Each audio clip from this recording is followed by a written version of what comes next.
यदा यदा हि धर्मस्य ग्लानिर्भवति भारत अभ्युत्थानमधर्मस्य तदात्मानं सृजाम्यहम्.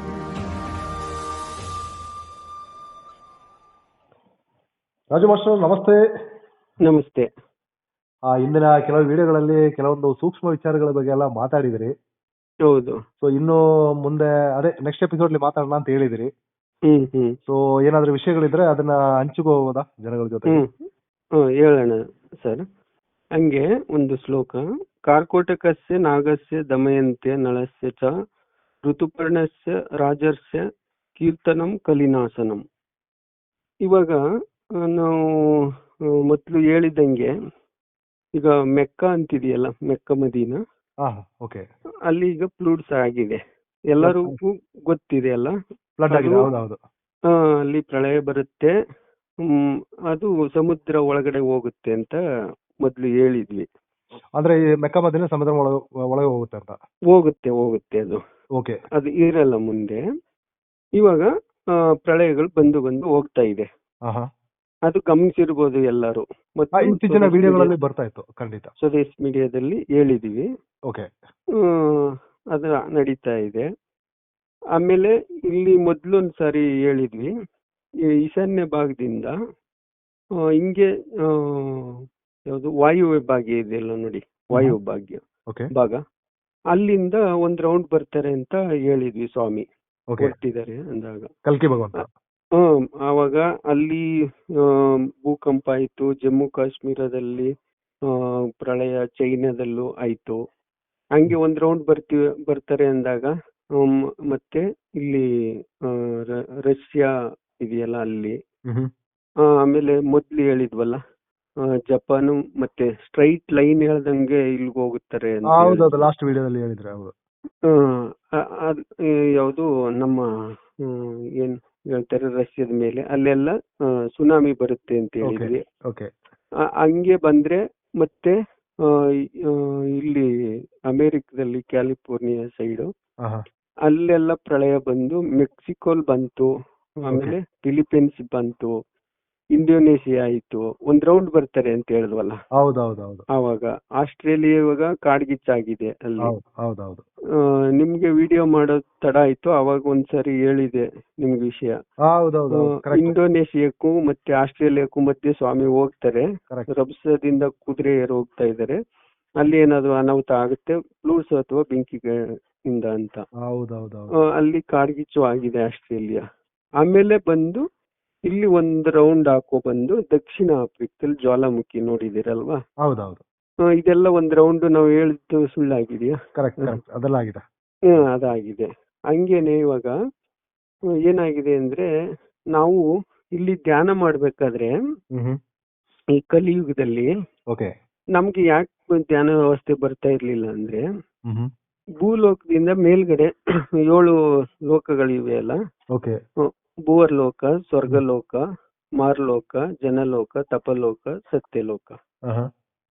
ಈ ಲೋಕಗಳಲ್ಲಿ ಅಲ್ಲಿ ಧ್ಯಾನ ವ್ಯವಸ್ಥೆಯಲ್ಲಿ ಒಂದೊಂದು ದಾಟಿ ಸಾಧನೆ ಮಾಡ್ಕೊಂಡು ಹೋಗ್ಬೇಕು. ಈ ಭೂಮಿಯಿಂದ ಹೋಗ್ಬೇಕಾದ್ರೆ ಅದು ಭೂವರ್ಲೋಕ ಅಲ್ಲಿ ಏನಾಗಿದೆ ಅಂದ್ರೆ, ಇವು ಒಂದು ಗುಂಬಸ್ ತರ 4 ಪಿಲ್ಲರ್ ಇರುತ್ತೆ ಅಲ್ಲಿ, ಅದನ್ನ ದಾಟಿ ಹೋಗ್ಬೇಕು ನಾವು ಧ್ಯಾನದಲ್ಲಿ. ಅದು ಭೂವರ್ಲೋಕದಲ್ಲಿ ಹೋಗುವಂತದ್ದು ಯಾವುದು, ನಮ್ಮ ಡೈರೆಕ್ಟ್ ಭೂಮಿಯಿಂದ. ಇನ್ನೊಂದ್ ದಾರಿ ಎಲ್ಲಿದೆ ಅಂದ್ರೆ ಕೈಲಾಸ ಪರ್ವತದಲ್ಲಿದೆ. ಅಲ್ಲಿ ಋಷಿಗಳು ದೇವತೆಗಳೆಲ್ಲ ಹೋಗಿ ಬರ ಅಂತ ದಾರಿ ಅದು ಡೈರೆಕ್ಟ್ ಇರುತ್ತೆ.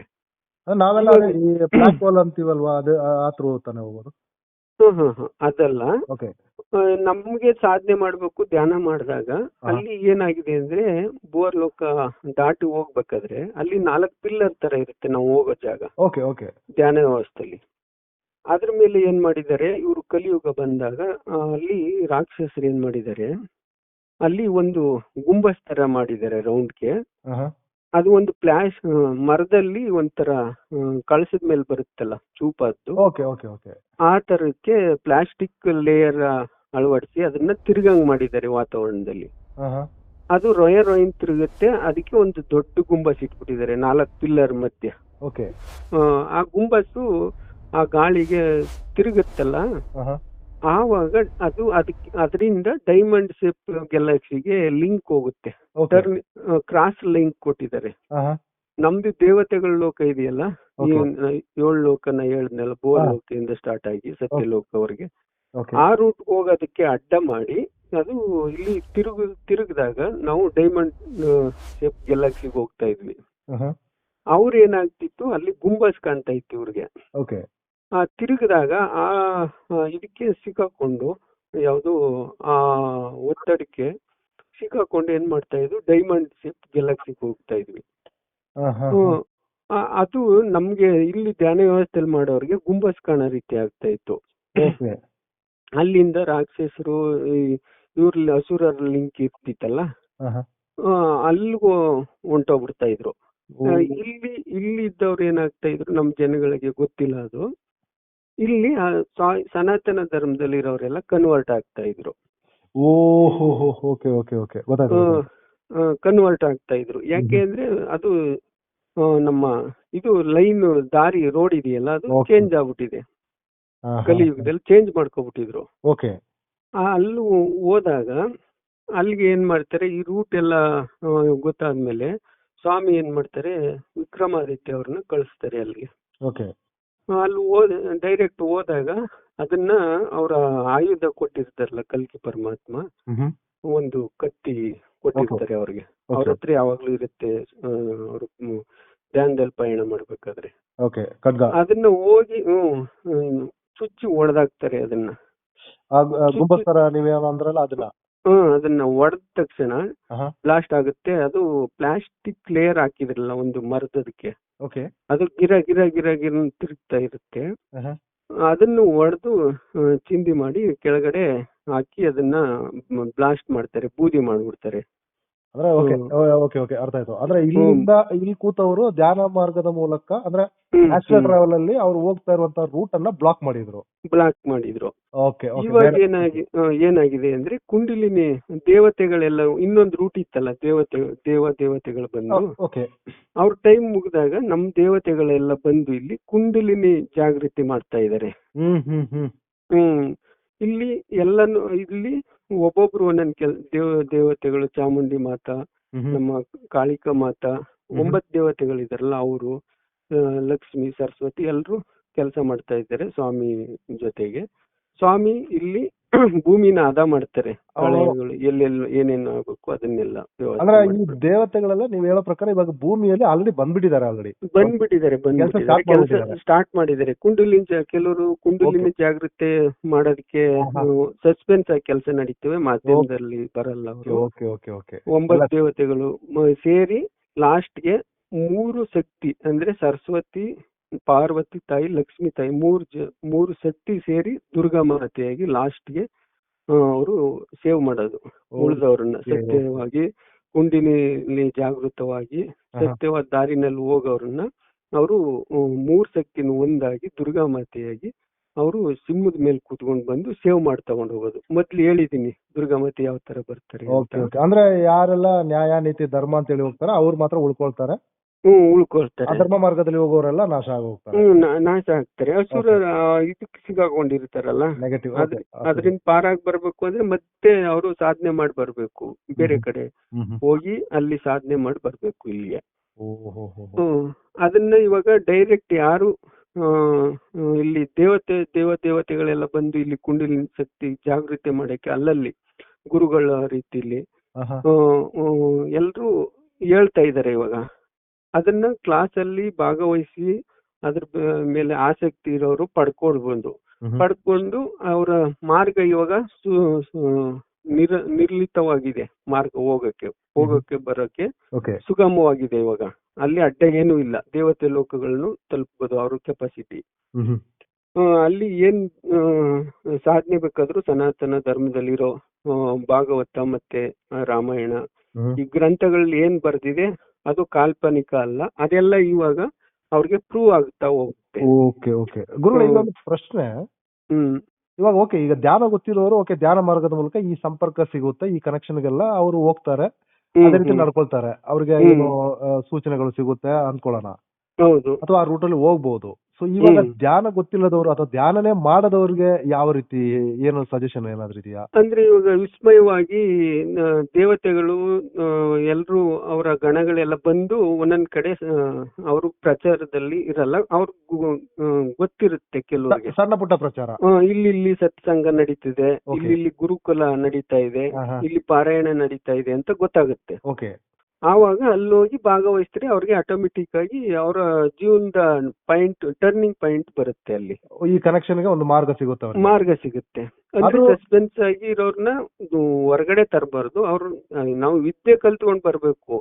ಅಲ್ಲೋಗಿ ಅಪಮಾನ ಮಾಡೋದು ಅಥವಾ ಏನು ಅಲ್ಲಿ ಇರೋ ಸ್ಥಳನ ಏನಾದ್ರೂ ಇದ್ ಮಾಡೋದು, ಯಾವ ರೀತಿ ಕೆಟ್ಟದಾಗ ಬಳಸ್ಕೊಳ್ಳೋದು ಅದೆಲ್ಲ ಮಾಡ್ಬಾರ್ದು.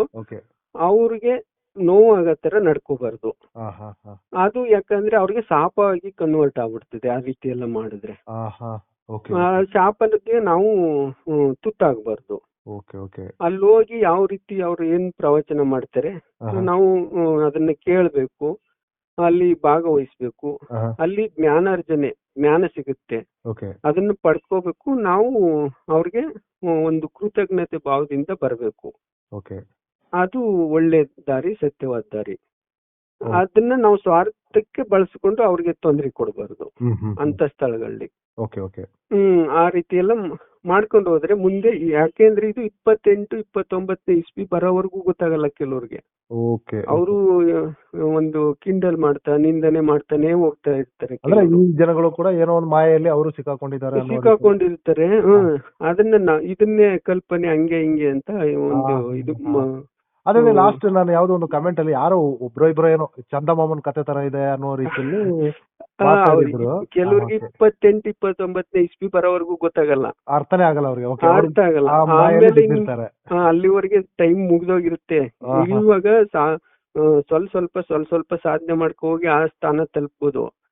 ಆವಾಗ ಗೊತ್ತಾದಾಗ ಪ್ರಯೋಜನ ಇಲ್ಲ. 3 ವರ್ಷದಲ್ಲಿ ಅವ್ರಿಗೆ ಏನ್ ಸಾಧನೆ ಮಾಡಕ್ಕಾಗುತ್ತೆ 32ನೇ ಇಸ್ವಿಗೆ? ಯಾರು ಎಚ್ಚೆತ್ತುಕೊಳ್ತಾರೆ ಅವ್ರು ಬಚಾವ್ ಆಗ್ತಾರೆ.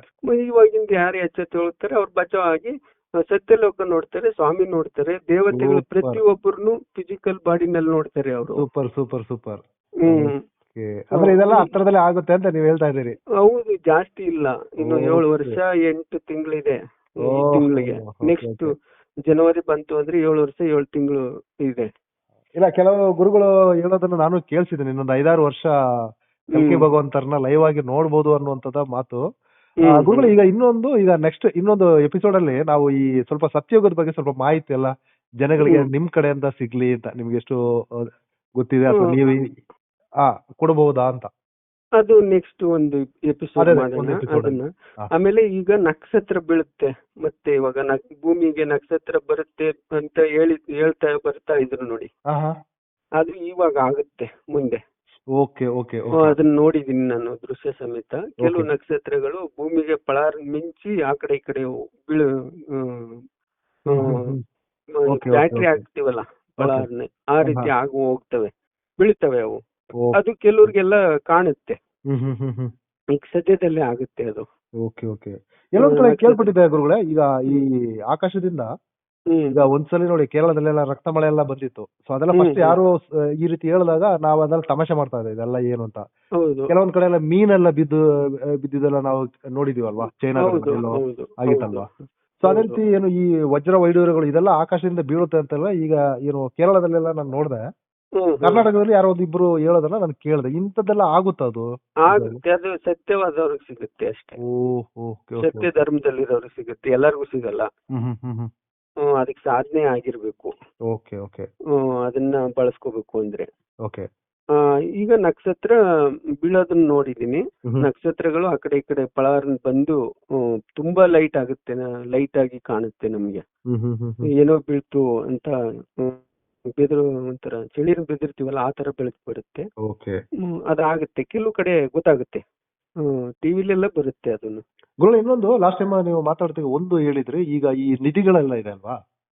ಸೊ ಈಗ ಅದೇ ನಾವು ಯಾರು ಕೂಡ ಅಂತದನ್ನೆಲ್ಲ ತೆಗಿಲಿಕ್ಕೆ ಹೋಗ್ಬಾರ್ದು, ಹಳೆ ಕಾಲದ ನಿಧಿಗಳೆಲ್ಲ ಅದೆಲ್ಲ ಸತ್ಯಯೋಗಕ್ಕೆ ಇಟ್ಟಿರೋದು ಅಂತ ಒಂದು ಮಾತು ನೀವು ಹೇಳಿದ್ರಿ. ತೆಗಿಯಕ್ ಆಗಲ್ಲ ಅದನ್ನ. ತೆಗಿಯಕ್ ಹೋಗಿದ್ರೆ ಅವರು ಏನಾದ್ರು ಒಂದ್ ಆಗ್ತಾರೆ ಅಷ್ಟೇ. ಉಳಿಯಕ್ಕಾಗಲ್ಲ ಅವರು. ಅಪಾಯ ಆಯ್ತದೆ. ಅದು ಯಾರು ತೆಗಿಬೇಕು ಅವರೇ ತೆಗಿಬೇಕು. ಅದು ದೇವರ ಅಂಶದಿಂದಾನೇ ಬಂದಿರ್ಬೇಕು. ಅವ್ರಿಗೆ ಗೊತ್ತಾಗಲ್ಲ, ನಮ್ ಕಾನೂನು ನಮ್ ಜನಕ್ಕೆ ಸಾಮಾನ್ಯವಾದವ್ರಿಗೆ ಗೊತ್ತಾಗಲ್ಲ ಅದು. ಅಲ್ಲಿ ದೇವತೆಗಳ ಅಂಶದಲ್ಲಿ ಬಂದಿರೋರು ಅದನ್ನ ಸೂಕ್ಷ್ಮ ಶರೀರದಲ್ಲಿ ಶಿಫ್ಟ್ ಮಾಡ್ತಾರೆ. ಮುಂದೆ ಅದಕ್ಕೆ ಆಂಜನೇಯ ಎಲ್ಲ ಕಡೆ ಆಂಜನೇಯ ಕಾವಲಿದ್ದಾರೆ. ನಾವ್ ಏನಾದ್ರೂ ಐಡಿಯಾ ಓಡಿಸಿ ಮಾಡ್ತು ಅಂದ್ರೆ ಆ ಜಾಗದಲ್ಲಿ ಏನು ಸಿಗಲ್ಲ ಅವ್ರಿಗೆ. ಶಿಫ್ಟ್ ಆಗಿರುತ್ತೆ. ಅವರು ಆತರ ಎಲ್ಲ ಇಡಲ್ಲ. ಇವ್ ನಮ್ ಕೈ ಸಾಮಾನ್ಯವಾದ ಜನರಿಗೆಲ್ಲ ಸಿಕ್ಕ ರೀತಿ. ಅದು ದೇವರ ಅಂಶದಿಂದ ಬಂದಿರೋರ್ಗ್ ಮಾತ್ರ ಅದು ಸತ್ಯಲೋಕಕ್ಕೆ ಅದಕ್ಕೆ ಮಾತ್ರ ಉಪಯೋಗಕ್ಕೆ ಇಟ್ಟಿರೋದು. ಅದು ಅವ್ರ ಕೈಗೆ ಸಿಗುತ್ತೆ ಹೊರತು ಸಾಮಾನ್ಯ ಜನರ ಕೈಗೆ ಸಿಗಲ್ಲ. ಸುಲಭ ಇಲ್ಲ ಅವೆಲ್ಲ. ತುಂಬಾ ಜನ ಇದ್ರ ಬಗ್ಗೆ ಎಲ್ಲ ಏನು ಹುಡ್ಕೊಂಡು ಹೋಗೋದು ಓಡಾಡುವಂತದ್ದು ಅದು ತಪ್ಪು. ಅದು ಅವ್ರ ಏನಂದ್ರೆ ಅವ್ರ ಕರ್ಮಗಳು ಕಳ್ಕೋಬೇಕು, ಆಸೆ ಕಮ್ಮಿ ಇರ್ಬೇಕು, ಅವ್ರು ದುಡ್ದು ಜೀವನ ಮಾಡ್ಬೇಕು, ಅದೆಲ್ಲ ಬಿಟ್ಟು ಬಿಡ್ಬೇಕು. ಅದೆಲ್ಲ ಸಿಗಲ್ಲ ಅದು. ಆಮೇಲೆ ದುರಾಸೆ ಮಾಡ್ಕೊಂಡು ಇರೋದನ್ನು ಕಳ್ಕೊಂಡು ಬೀದಿಲಿ ನಿಂತ್ಕೋಬಾರ್ದು. ಅವರು ಒಂದು ವೃತ್ತಿ, ಅವ್ರ ಕರ್ಮಗಳು ಇರೋರಿಗೆ ಅವರು ಕೆಲಸಗಳು ಮಾಡ್ಕೊಂಡು ಜೀವನ ಸಾಗ್ಬೇಕು. ಅದೆಲ್ಲ ಆಸೆ ಪಟ್ರೆ ದುರಾಸೆ, ಅದು ಅವಕಾಶ ಇಲ್ಲ ಇನ್ಮೇಲೆ. ಅದ್ರ ಪ್ರೆಸೆಂಟ್ ಇವಾಗ ಯಾರು ಇದ್ದಾರೆ ಒಂದು ಇವರೆಲ್ಲ ಮುಂದೆ ಇನ್ನೊಂದು 5-6 ವರ್ಷದಲ್ಲಿ ಸತ್ಯಯುಗನ ನೋಡ್ಬೋದು ಅಂತ ನೀವ್ ಹೇಳ್ತಾ ಇದೀರಿ. ಹೌದು, ಇನ್ನು 7 ವರ್ಷ 7 ತಿಂಗಳು. ಈ ತಿಂಗಳಿಗೆ ನೆಕ್ಸ್ಟ್ ಇದು ಜನವರಿ ಸ್ಟಾರ್ಟ್ ಆಯ್ತು ಅಂದ್ರೆ 7 ವರ್ಷ 8 ತಿಂಗಳು ಬರುತ್ತೆ.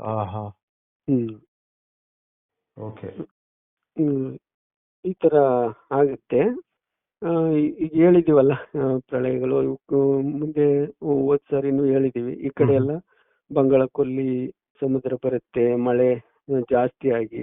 ನಮ್ಮ ಕರ್ನಾಟಕ ಸೇಫ್ ಗುರುಗಳೇ? ಸೇಫ್ ಅಂದ್ರೆ ಸ್ವಲ್ಪ ಭಾಗ ಸೇಫ್ ಇದೆ, ಆದ್ರೆ ಅಲ್ಲೂ ನೀರ್ ಬಂದು ಹೋಗುತ್ತೆ, ಬರಲ್ಲ ಅಂತಲ್ಲ, ಬಂದು ಸುಮ್ನೆ ಸಿಂಪಲ್ ಆಗಿ. ಅಂದ್ರೆ ಈಗ ಬೇರೆ ರಾಜ್ಯಗಳನ್ನೆಲ್ಲ ನೋಡಿದ್ರೆ ಕರ್ನಾಟಕ ಒಂದ್ ಸ್ವಲ್ಪ ಸೇಫ್ ಅಂತ ಅನ್ಸುತ್ತಲ್ವಾ? ಕರ್ನಾಟಕ 70% ಸೇಫ್ ಇದೆ. ಬಾಕಿದೆಲ್ಲ ತೊಂದ್ರೆ ಇದೆ. ನಾವು ಮೊದ್ಲೆಲ್ಲ ಹೇಳಿ ತುಂಬಾ ವಿಡಿಯೋಗಳಲ್ಲಿ ಕೇಳಿಸ್ಕೊಂಡಿದ್ದೀನಿ. ಅದ್ರಲ್ಲಿ ಎಲ್ಲ ಸುಮಾರು ಭೂಮಿ ಹೋಗ್ಬಿಡ್ತದೆ. ಹೊಸ ಭೂಮಿನೂ ಜಾಯಿಂಟ್ ಆಗುತ್ತೆ. ಇವಾಗ ಕೆಲವು ನಮ್ಗೆ ಅಮೆರಿಕ ಅಂತೂ ಹೋಗುತ್ತೆ, ಅಲ್ಲಿ ನಾಸಾ ಅಂತ ನೋಡಿ ಇವಾಗ ಟೆಕ್ನಾಲಜಿ ಬಂದು. ಆದ್ರೆ ಅವರು ಅಲ್ಲಿ ಯಾವ್ದು ಸ್ಪೇಸ್ ಶಿಪ್ ಗಳು ಬಂದಿದ್ವು ಒಂದ್ಸರಿ. ಅದನ್ನೇ ಅವರು ಎಲ್ಲಿಂದ ಬಂದು ಏನು ಮಾಡ್ತಾ ಇದಾರೆ ಸಮುದ್ರ ಒಳಗಡೆ ಪೆಸಿಫಿಕ್ ಸಾಗರದಲ್ಲಿ ಅಂತ ಕಂಡಿಡಿಯಕ್ಕಾಗಲ್ಲ, ಆಗ್ಲಿಲ್ಲ. ಅದೆಲ್ಲ ಗೊತ್ತಲ್ಲ ನಿಮ್ಗೆ, ಟಿವಿಲೆಲ್ಲ ಬಂದಿದೆ. ಇದು ಮೇ ಬಿ ಬರ್ಮುಡಾ ಟ್ರಯಾಂಗಲ್ ಅಂತ ಕರಿತೀವಿ, ತುಂಬಾ ರಹಸ್ಯ ಇದಲ್ಲ ಅದ್ರ ಮೇಲೆ. ಅದೇ ವಿಮಾನಗಳು ಅಥವಾ ಯಾವುದೇ ಹಕ್ಕಿ ಪಕ್ಷಿಗಳು ಕೂಡ ಹಾರಾಡಿದ್ರು ಕೂಡ ಅದನ್ನ ಎಳ್ದು ಬಿಡುತ್ತೆ ಅಲ್ಲಿ. ಆತರ ರೌಂಡ್ ಹೊಡಿತಾ ಇರ್ತದೆ. ಅವೆಲ್ಲ ಸುದರ್ಶನ ಚಕ್ರ ಅವಾಗ ಬಿದ್ದಿರೋ ಜಾಗಗಳು. ಸುದರ್ಶನ ಚಕ್ರದ ಪ್ರಭಾವದಿಂದ ಅದು ಹಂಗಾಗುತ್ತೆ. ಅದು ಒಂದು ಪಾಯಿಂಟ್ ಇರುತ್ತೆ, ಅವೆಲ್ಲ ಆ ಪಾಯಿಂಟ್ ಗಳಿಗೆ ಹೋಗ್ಬಾರ್ದು ಯಾರನ್ನು. ಎಲ್ಲ ಗೌಪ್ಯವಾಗಿ, ಅದಕ್ಕೆ ಅದನ್ನೆಲ್ಲ ಗೌಪ್ಯವಾಗಿ ಇರೋದು. ನಾವು ಅದನ್ನ ಮೀರಿ ಹೋದಾಗ ಅದ್ರಲ್ಲಿ ಅಪಾಯ ಖಂಡಿತ ಎದುರಿಸ್ಬೇಕಾಗುತ್ತೆ. ಆ ಚಕ್ರದ ಪ್ರಭಾವಕ್ಕೆ ಸಿಕ್ಕಿದ್ರೆ ಚಿಂದಿ ಆಗ್ಬಿಡುತ್ತೆ. ನಾವು ಈ ಸೂಕ್ಷ್ಮವಾಗಿ ನಮ್ ಕಣ್ಣು ಕಾಣಲ್ವಲ್ಲ, ಡಸ್ಟ್, ಯಾವುದೇ ವಸ್ತು ಹೋದ್ರೂ ಅಲ್ಲ ಆ ತರ ಆಗ್ಬಿಡ್ತದೆ. ಪುಡಿ ಆಗಿ ಅದು ಕಣ್ಣಿಗೆ ಕಾಣಲ್ಲ, ಆ ತರ ಡಸ್ಟ್ ಆಗ್ಬಿಡುತ್ತೆ. ಹೌದು, ಇದುವರೆಗೂ ಅಲ್ಲಿ ಸತ್ತಿರುವಂತಹ ಜನಗಳು ಎಲ್ಲೋದ್ರು, ಅಥವಾ ಬೋಟ್ಗಳು, ಏರೋಪ್ಲೇನ್ಗಳು, ಹೆಲಿಕಾಪ್ಟರ್ಗಳು ಸಿಕ್ಕಾಪಟ್ಟೆ ಹೋಗ್ಬಿಟ್ಟಿದೆ ಅಲ್ವಾ? ಅಲ್ಲಿ ಪುಡಿ ಆಗ್ಬಿಡುತ್ತಲ್ಲ, ಡಸ್ಟ್ ಆಗ್ಬಿಟ್ಟು. ಡಸ್ಟ್ ಎಲ್ಲಿ ಕಾಣುತ್ತೆ? ಅದೇ ಇವತ್ತಿನವರೆಗೂ ಅದು ಯಾವುದೇ ಮಾಹಿತಿ ಸಿಕ್ಕಿಲ್ಲ. ಸಾಧ್ಯನೇ ಇಲ್ಲ, ಕಾಣಕ್ ಸಾಧ್ಯನೇ ಇಲ್ಲ. ಅದೇನು ಕಮ್ಮಿ ಇದೆಯಾ ಪವರ್? ಇವಾಗ ಗ್ರೈಂಡರ್ಗೆ ಒಂದ್ ವೇಳೆ ಮಿಕ್ಸಿಗೆ ಕೈ ಹಾಕಿದ್ರೆ ನಮ್ ಕೈ ಬಚಾವ್ ಮಾಡ್ಕೊಳಕ್ಕಾಗಲ್ಲ. ಇನ್ನು ಅದ್ರ ಪ್ರಭಾವಕ್ಕೆ ಸಿಕ್ಕಿದ್ರೆ ನಾವು ಅಲ್ಲಿ ಉಳಿತೇವ? ಆ ತರ ಇದೆ ಕೆಲವು ಜಾಗಗಳು ಭೂಮಿಲಿ. ಆಮೇಲೆ ಅಯ್ಯಪ್ಪ ಸ್ವಾಮಿ ಇದಾರಲ್ಲ, ಅವರು ನಾವು ಪೂಜೆ ಮಾಡ್ತೀವಲ್ಲ ಸ್ವಾಮಿ, ಶಬರಿಮಲೆ ಸ್ವಾಮಿ ಅಯ್ಯಪ್ಪ, ಅವರು ನಮ್ಮ ಭೂಮಿ ಮ್ಯಾಗ್ನೆಟಿಕ್ ಇದೆಯಲ್ಲ, ಅದ್ರ ಪವರ್ ಅವರೇ ಅದನ್ನ ಮೇಂಟೈನ್ ಮಾಡೋದು, ಪ್ರಭಾವನ. ಭೂಮಿ ಮೇಲೆ ಮ್ಯಾಗ್ನೆಟಿಕ್ ಪವರ್ ಇದೆ ಅಂದ್ರೆ ಗುರುತ್ವಾಕರ್ಷಣ ಶಕ್ತಿ ಆಹಾ. ಅದನ್ನ ಮೇಂಟೈನ್ ಮಾಡೋರೆ ಅವರು, ನಮ್ಮನ್ನೆಲ್ಲ ಹಿಡಿದಿಟ್ಕೊಂಡಿರೋರೆ ಅವರು. ಇದುವರೆಗೆ ಯಾರಿಗೂ ಗೊತ್ತಿಲ್ಲ ಅದು. ಇಲ್ಲ ಅದು ಇದು ಫಸ್ಟ್ ಟೈಮ್ ಕೇಳ್ತಾ ಇದ್ದೀನಿ ಈ ರೀತಿ. ಇದು ಯಾರಿಗೂ ಗೊತ್ತಿಲ್ಲ. ಕೆಲವೊಂದು ಸುಬ್ರಹ್ಮಣ್ಯ ಸ್ವಾಮಿಗಳ ಬಗ್ಗೆ ಎಲ್ಲ ಕೆಲವರು ಹೇಳ್ತಾ ಇದ್ರು. ಆದಿಶೇಷ ಇದ್ದಾರೆ ಅವರು, ಏನು ಭೂಮಿ ಒತ್ಕೊಂಡಿದ್ದಾರೆ. ಮ್ಯಾಗ್ನೆಟಿಕ್ ಫೀಲ್ಡ್ ಇದೆಯಲ್ಲ, ಇದನ್ನ ನಮ್ಮನ್ನೆಲ್ಲ ಹಿಡಿದು ಇಟ್ಕೊಂಡಿರೋರು ಅಯ್ಯಪ್ಪ ಸ್ವಾಮಿ. ಅದನ್ನ ಮೇಂಟೈನ್ ಮಾಡೋದೆಲ್ಲ ಅವರೇ. ಅಂದ್ರೆ ಈಗ ನಿರಂತರ ಕೆಲಸ ನಡೀತಾ ಇದೆ. ಈಗ ಆಲ್ರೆಡಿ ನೀವೇ ಹೇಳಿದ ಪ್ರಕಾರ ಅದೇ ಈಗ ಸತ್ಯಯೋಗ ಎಲ್ಲರೂ ನೋಡಬಹುದು. ಅದೇ ರೀತಿ ಅದ್ರ ಕೆಲಸ ಕಾರ್ಯಗಳು ಈಗ ದೇವತೆಗಳು ಎಲ್ಲ ಬಂದು ಆಲ್ರೆಡಿ ಮನುಷ್ಯ ರೂಪದಲ್ಲೇ ಮಾಡ್ತಾ ಇದ್ದಾರೆ ಅಂತ ನೀವು ಹೇಳ್ತಾ ಇದೀರಿ. ಮನುಷ್ಯ ರೂಪದಲ್ಲೂ ಬಂದಿದ್ದಾರೆ. ಸೂಕ್ಷ್ಮ ಶರೀರದಲ್ಲಿ ಸಾಂಬಲ್ದಲ್ಲೂ ಇದ್ದಾರೆ. ಸ್ವಾಮಿ ಇಲ್ಲೇ ನಿಗೂಢವಾಗಿ ಸಾಂಬಲ್ದಲ್ಲೂ ಇರ್ತಾರೆ. ಒಂದು ನಿಗೂಢವಾದ ವಾಸಸ್ಥಾನ ಇದೆ ಅವ್ರಿಗೆ, ಮನೆ. ಅದು ದೇವರ ಮನೆ. ಅಲ್ಲಿ ಯಾವಾಗ್ಲೂ ಪೂಜೆ ನಡೀತಾ ಇರ್ತದೆ. ವೀರಬ್ರಹ್ಮೇಂದ್ರ ಸ್ವಾಮಿ ಪೂಜೆ ಮಾಡ್ತಾ ಇರ್ತಾರೆ. ಮೇಲೆ ಸ್ವಾಮಿ ಅಲ್ಲೇ ಇರ್ತಾರೆ. ಇಲ್ಲಿ ಭೂಮಿ ಮೇಲೆ ಇರ್ಬೇಕಾದ್ರೆ ಆ ಮನೇಲಿ ಇರ್ತಾರೆ ಅವರು. ಕಲ್ಕಿ ಪರಮಾತ್ಮ. ಇಲ್ಲ ಅಂದ್ರೆ ಇಲ್ಲಿಲ್ಲ ಅಂದ್ರೆ ಸಾಂಬಲ್ದಲ್ಲಿ ಇರ್ತಾರೆ. ಭೂಮಿ ಮೇಲೂ ಜಾಗ ಇದೆ ಅವ್ರಿಗೆ, ಅವ್ರದ್ದೇ ಸ್ಥಳ ಇದೆ. ಇವಾಗ ತುಂಬಾ ವಿಷಯಗಳು ನಿಮ್ಮಿಂದ ತಿಳ್ಕೊಳ್ಳೋಂಥದ್ದಿದೆ. ನೋಡೋಣ, ಈ ಒಂದು ಎಪಿಸೋಡ್ ಇಲ್ಲಿಗೆ ಮುಗಿಸ್ಬಿಟ್ಟು ಮುಂದಿನ ಎಪಿಸೋಡ್ಲಿ ಸತ್ಯಯೋಗದ ಬಗ್ಗೆ ಸ್ವಲ್ಪ ಮಾಹಿತಿ ಎಲ್ಲ ಕೊಡಿ ಜನಗಳಿಗೆ. ಸೊ ಎಲ್ರು ಕೂಡ ಏನು ಧರ್ಮ ಮಾರ್ಗದಲ್ಲಿ ನಡೀಲಿ. ಸೊ ಒಳ್ಳೊಳ್ಳೆ ಕೆಲಸಗಳಾಗ್ಲಿ, ಎಲ್ರೂ ಸತ್ಯಯುಗ ನೋಡುವಂತಾಗ್ಲಿ ಅಂತೇಳಿ ನಾವು ಬಯಸೋಣ. ಆಯ್ತು. ಸ್ವಾಮಿ ಅದಕ್ಕೋಸ್ಕರ ಎಲ್ಲ ಕೆಲಸ ಮಾಡೋದು. ಎಲ್ಲಾರು ಬಂದು ಅವ್ರ ಗಣಗಳು ಎಲ್ರು ಕಷ್ಟಪಟ್ಟು ಮಾಡ್ತಾ ಇದಾರೆ. ಸ್ವಾಮಿಗೆ ಎಲ್ರು ಒಳ್ಳೆ ಇದ್ ಕೊಡ್ತಾ ಇದಾರೆ. ಏನು ಅವ್ರಿಗೆ ಸ್ವಾಮಿ ಏನ್ ಹೇಳ್ತಾರೆ ಅದನ್ನ ಚಾಚು ತಪ್ಪದೆ ಮಾಡ್ತಾ ಇದಾರೆ. ಅವ್ರ ಟೈಮ್ಗಳನ್ನೆಲ್ಲ ಬಿಟ್ಟು ಕೆಲಸ ಕಾರ್ಯ ನಮ್ಮ ಇಲ್ಲಿ ಏನ್ ಅವ್ರವ್ರದ್ದು ಸ್ವಂತ ಕೆಲಸಗಳಿರುವೆ ಅದನ್ನೂ ಬಿಟ್ಟು ಕೆಲವು ದೇವ್ರ ಕಾರ್ಯಕ್ಕೋಸ್ಕರನೇ ಕೆಲವ್ರು ನಿಂತಿದ್ದಾರೆ. ಮುಡಿಪಾಗಿ ಅವ್ರನ್ನ ಮುಡಿಪಾಗಿಟ್ಟಿದ್ದಾರೆ. ಈಗ ಕೆಲವರ ಕಲ್ಪನೆ ಹೆಂಗೆ ಅಂತ ಹೇಳಿದ್ರೆ, ದೇವರ ಕೆಲಸ ಅವರು ಏನು ಈಗ ಶಿವ ಪರಮಾತ್ಮ ಅವ್ರ ಕೈಲಾಸದಲ್ಲಿ ಕೂತ್ಕೊಂಡು ಹಿಂಗೆ ಧ್ಯಾನ ಮಾಡಿದ್ರೆ ಸಾಕಲ್ಲ, ಇಲ್ಲೆಲ್ಲ ನಡೆದೋಗುತ್ತೆ ಅಂತ ಆ ರೀತಿ ಎಲ್ಲ ಥಿಂಕ್ ಮಾಡೋರು ಇದ್ದಾರೆ. ಅವ್ರ ಅಂಶದಲ್ಲಿ ಮಕ್ಳು ಇದಾರಲ್ಲ, ಅವ್ರ ಮಕ್ಳಿಗೆ ಕೆಲಸ ಬೇಕಲ್ವಾ. ಅವ್ರ ಮಕ್ಳು ಏನ್ ಮಾಡೋದು? ಈಗ ಭೂಮಿ ಮೇಲೆ ಮನುಷ್ಯ ರೂಪದಲ್ಲಿ ಬಂದು ಆ ಕೆಲಸ ಕಾರ್ಯಗಳನ್ನೆಲ್ಲ ಮಾಡ್ಬೇಕಲ್ವಾ. ಎಲ್ಲ ಜೀವಿಗಳು ಸುಖವಾಗಿ ಬದುಕಬೇಕು, ಸಂತೋಷವಾಗಿರ್ಬೇಕು, ಯಾರಿಗೂ ನೋವಾಗದ ರೀತಿ ಒಂದು ಕಾಲ ಬರ್ಬೇಕು, ಆತ್ಮಗಳಿಗೆ ಒಂದು ಇದು ಅವಿಭಾವ ಸಂಬಂಧ ಇರ್ಬೇಕು. ಇವೆಲ್ಲ ಆಗ್ಬೇಕಲ್ಲ, ಅದನ್ನೇ ಅಲ್ವಾ ಸತ್ಯಯುಗ ಅನ್ನೋದು. ಈ ಅಸುರ ಆತ್ಮಗಳನ್ನೆಲ್ಲ ಇದು ಡಿಸ್ಟ್ರಾಯ್ ಮಾಡಿ ಹೊಡೆದಾಕಿ ಅವ್ರನ್ನೆಲ್ಲ ಬೇರೆ ಕಡೆ ಸಾಗಿಸಿ ಇಲ್ಲಿ ಬರಬಾರ್ದ ರೀತಿ ಒಂದು ಇದು ಕ್ರಿಯೇಟ್ ಮಾಡಿ, ಸೊ ಒಂದು ಸೇಫ್ ಝೋನ್ ಅಲ್ಲಿ ಇಟ್ಟು ನಮ್ಮ ಇಲ್ಲಿ ಬಂದಂತ ಜೀವಿಗಳು, ಇಲ್ಲಿ ಬದುಕಿ ಬಾಳುವಂತ ಜೀವಿಗಳು ಸುಗಮವಾಗಿ ದೇವತೆಗಳನ್ನ ನೋಡ್ಕೊಂಡು ಅವ್ರ ಲೋಕ ತಲುಪಬೇಕು. ಆ ರೀತಿ ಮಾಡ್ತಾ ಇದ್ದಾರೆ ಇವಾಗ. ಆಗುತ್ತೆ. ಇದು ಕಲ್ಪನೆ ಅಲ್ಲ. ರಾಮಾಯಣ, ಭಾಗವತ, ನಮ್ಮ 18 ಪುರಾಣಗಳು ಅವಲ್ಲ, ಅದ್ರಲ್ಲಿ ಓದಿ ತಿಳ್ಕೊಂಡಿರೋರ್ಗೆ ನಮ್ಮ ಸನಾತನ ಧರ್ಮದಲ್ಲಿ ಅವ್ರಿಗೆ ಗೊತ್ತು ಇದು ಕಲ್ಪನೆ ಅಲ್ಲ, ಇದು ನಿಜ. ಅಂದ್ರೆ ಅವ್ರ ಮನೆಗಳಲ್ಲಿ ಅವ್ರ ಜೀವನದಲ್ಲಿ ಏನಾದ್ರೂ ಒಂದು ಕ್ಲೂ ಸಿಕ್ಕಿರ್ತದೆ ಅವ್ರಿಗೆ. ದೇವ್ರು ಇರೋದು ಸತ್ಯ, ನಾವು ಹುಟ್ಟಿರೋ ಧರ್ಮ ಅಷ್ಟು ಸತ್ಯವಾದ ಧರ್ಮ. ನಾವು ಇದನ್ನ ಇದುವರೆಗೂ ಕಲಿಯುಗ ಬಂದ್ರೂನು ಬಿಡದೆ ನಾವು ಪಾಲನೆ ಮಾಡ್ಕೊ ಬಂದಿದೀವಿ ಅಂದ್ರೆ ಕಾರಣ ಗೊತ್ತಿರ್ಬೇಕಲ್ವಾ ಅವ್ರಿಗೆ. ಅವರ ಆತ್ಮದಲ್ಲಿ ಒಂದು ಭರವಸೆ ಇರ್ಬೇಕಲ್ವಾ. ಆ ಭರವಸೆ ಮೇಲೆ ತಾನೇ ಜೀವನ ಮಾಡ್ಕೊ ಬಂದಿದೀವಿ. ಇನ್ಮೇಲೆ ಅದೇ ಭರವಸೆನಲ್ಲಿ ಎಲ್ಲಾರನ್ನೂ ನೋಡ್ತೀವಿ ನಾವು. ಫಿಸಿಕಲ್ ಬಾಡಿನಲ್ಲಿ, ಸೂಕ್ಷ್ಮ ಶರೀರದಲ್ಲಿ ಎಲ್ಲಾರನ್ನೂ ನೋಡ್ತೀವಿ. ಅವರು ಅದೇ ನಿಜವಾದ ನಮ್ ಕುಟುಂಬ. ಇಲ್ಲಿ ನಾವು ಮಾಡ್ಕೊಂಡು ಸ್ವಾಮಿ ಕೊಟ್ಟಿರೋ ಕುಟುಂಬ. ನಮ್ಮನ್ನ ನಾವು ಎಲ್ಲರಿಗೂ ಗೌರವ ಕೊಟ್ಕೊಂಡು ಅವ್ರಿಗೆಲ್ಲ ಮರ್ಯಾದೆ ಕೊಟ್ಕೊಂಡು ಒಬ್ರಿಗೊಬ್ರು ಅನುಸರಿಸ್ಕೊಂಡು ಬದುಕೊಂಡು ಬಾಳ್ಕೊಂಡು ನಮ್ಮ ಲೋಕಕ್ಕೆ ಸಾಧನೆ ಮುಖಾಂತರ ತಲುಪರಿಕೆ ಬಂದಿರೋದು. ಮುಂದೆ ಅದು ಆಗುತ್ತಾ? ಇನ್ನು ಮೋಸ, ವಂಚನೆ, ಸುಳ್ಳು, ರೇಪು, ಮರ್ಡರ್ ಇದು ಯಾವ್ದು ಇರಲ್ಲ. ಇದು ಇನ್ನು ಇಷ್ಟೊಳಗೆ ಇವಾಗ ಅದ್ರಲ್ಲೇ ಎಂಡ್ ಆಗದಲ್ವಾ. ಸ್ವಾಮಿ ಕಾರ್ಯ ಮಾಡ್ತಾವ್ರಲ್ಲ. ದ್ವೇಷ ಇದ್ರೆ ಅವ್ರವ್ರಿಗೆ ಬೆಂಕಿ ಹತ್ಕೊಂಡು ಅವ್ರವ್ರೆ ಹೊಡೆದಾಡ್ಕೊಂಡು ಸಾಯ್ತಾ ಇದಾರೆ, ನೋಡ್ತಾ ಇರ್ತೀರಾ. ಕರೆಕ್ಟ್. ಅವೆಲ್ಲ ದ್ವೇಷ ಎಲ್ಲಿರುತ್ತೆ ಅಲ್ಲಿ ನಡೀತಿರುತ್ತದೆ. ಆತ್ಮದೊಳಗೆ ಭಕ್ತಿ ಭಾವ ಇದ್ರೆ ಅವ್ರನ್ನ ಭಕ್ತಿ ಮಾರ್ಗವಾಗಿ ಭಾವ ಮಾರ್ಗವಾಗಿ ಯಾರಿರ್ತಾರೆ ಗುರುಗಳು ಅಲ್ಲಿ ಕರ್ಕೊಂಡು ಹೋಗ್ತಾರೆ. ಹೌದೌದು. ಅದನ್ನೇ ನಾವು ಕಾಸ್ಮಿಕ್ ಪವರ್ ಅನ್ನೋದು. ಅಂದ್ರೆ ಇವಾಗ ಏನು ಯಾರಿಗೆಲ್ಲ ಏನು ಈ ಧ್ಯಾನ ಗೊತ್ತಿಲ್ಲ ಅವರೆಲ್ಲ ಒಳ್ಳೆ ಒಳ್ಳೆ ಗುರುಗಳನ್ನ ಹೇಳ್ಕೊಂಡು ಧ್ಯಾನ ಮಾರ್ಗದ ಮೂಲಕ ಸೊ ಒಂದು ಸ್ಟೇಜ್ ತಲುಪೋದು, ಈ ಕನೆಕ್ಷನ್ ಪಡ್ಕೋಬಹುದು ಅಂತ.